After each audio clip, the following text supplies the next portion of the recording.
Tony, tell us about your role with the FTTH Council. Brian, the way it works within the council is it is broken up into a number of different committees. So they have deployment and operations, they have a finance committee, and they have a policy and regulation committee.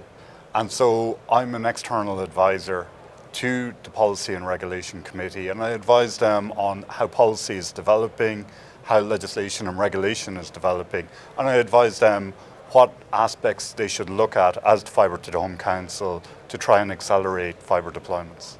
What's your view on the current regulatory issue? Well, I mean, I think it's very interesting. We're in a really kind of an important, or at an important crossroads at the moment, because we have, I suppose the first thing is we're reviewing the digital agenda targets. So we currently have targets which are 30 megabit and 100 megabit. But we heard from Commissioner Oettinger on the first day of the conference, and he's talking about a 1 gigabit or a gigabit society by 2025. So I suppose that's very important from the Fibre to the Home Council perspective. But the thing that I found very interesting is that Commissioner Oettinger is not talking about simply one metric. He's looking at upload speed, he's talking about latency, he's talking about reliability, and I think this is really positive because fibre networks aren't just about speed, they're also about a number of other different characteristics, which, and all of these things will play into, I think, favour fibre deployments. So this is really good news.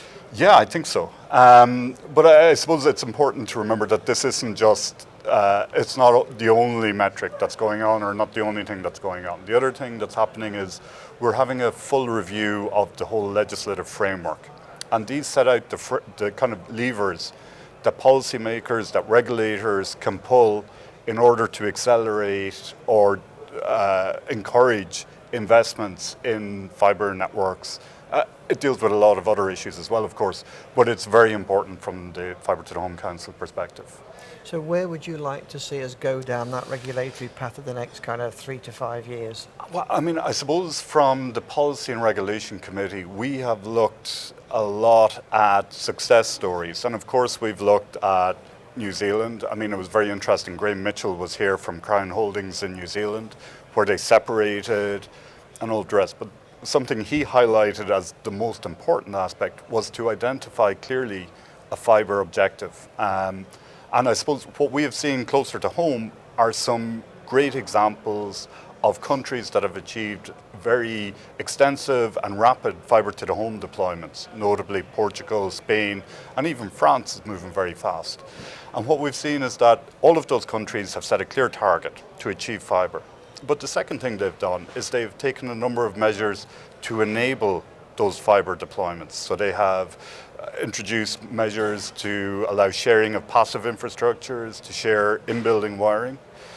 And the third thing that they've done, so the first is set the target, the second is enable that rollout to achieve that target, and the third is to incentivize or create an incentive for operators to make the investments. And it's there, I suppose, that the review of the legislative framework will have the biggest impact. And what we've seen is that virtual remedies have been removed and enabling measures such as access to passive infrastructures have been put in place. And it's had great success where it's rolled out. So we'd really like to see that being deployed more extensively across Europe. So it's going to be an exciting few years, I think, by the looks of it, Tony. I think so, yes. Okay, thanks for talking to us. Thank you.